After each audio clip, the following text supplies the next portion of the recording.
I was 18 years old when I got married.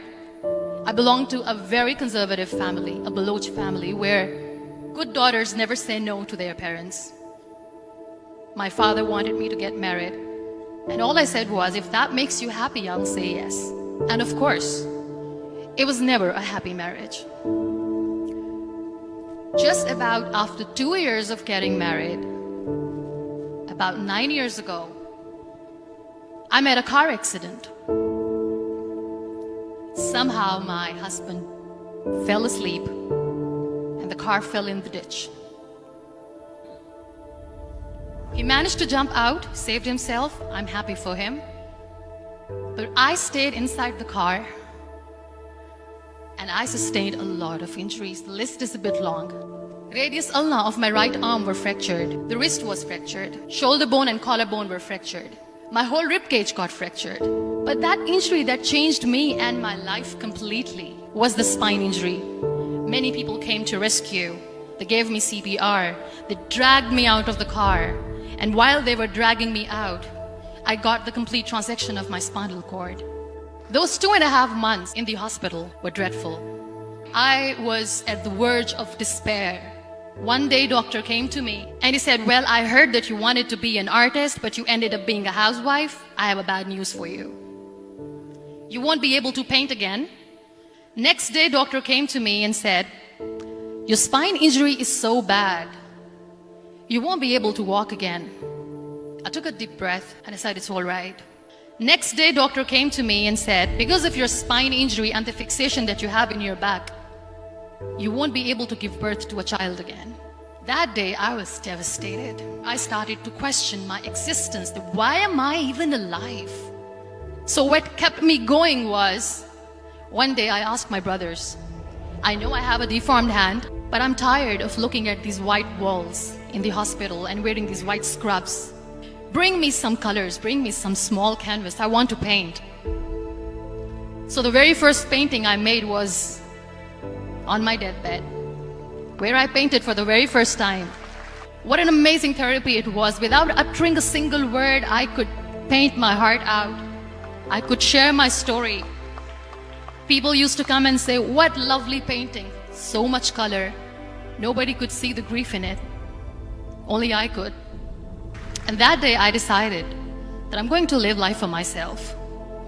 I am not going to be that perfect person for someone. I am just going to take this moment and I will make it perfect for myself. That I'm going to fight my fears. So I wrote down one by one all those fears. And I decided that I'm going to overcome these fears one at a time. You know what was my biggest fear? Divorce. But the day I decided that this is nothing but my fear, I liberated myself by setting him free. And I made myself emotionally so strong that the day I got the news that he's getting married, I sent him a text that I'm so happy for you and I wish you all the best. And he knows that I pray for him today. Number 2 was, I won't be able to be a mother again. And that was quite devastating for me. But then I realized there are so many children in the world, all they want is acceptance. So there is no point of crying, just go and adopt one. And that's what I did.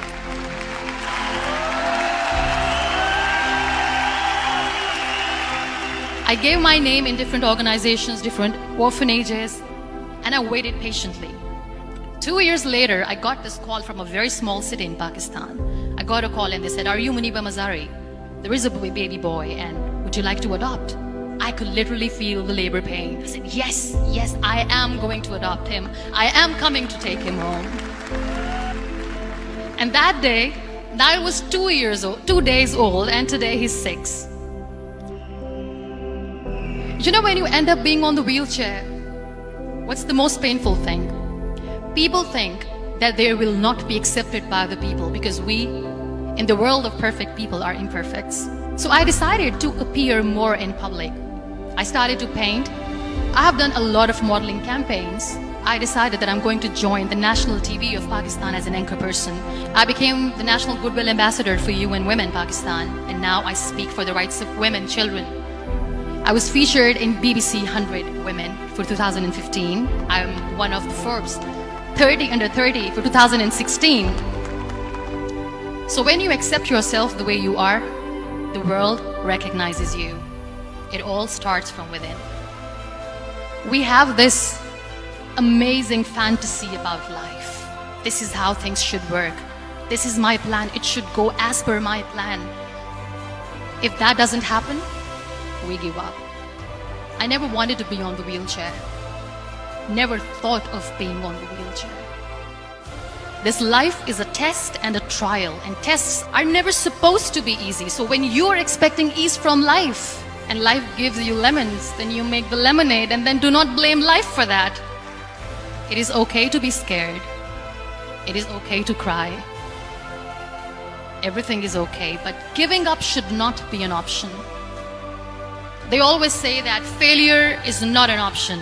Failure should be an option, because when you fail, you get up, and then you fail, and then you get up, and that keeps you going. Embrace each and every breath that you are taking. Celebrate your life. Live it. Don't die before your death. Real happiness lies in gratitude. So be grateful, be alive, and live every moment.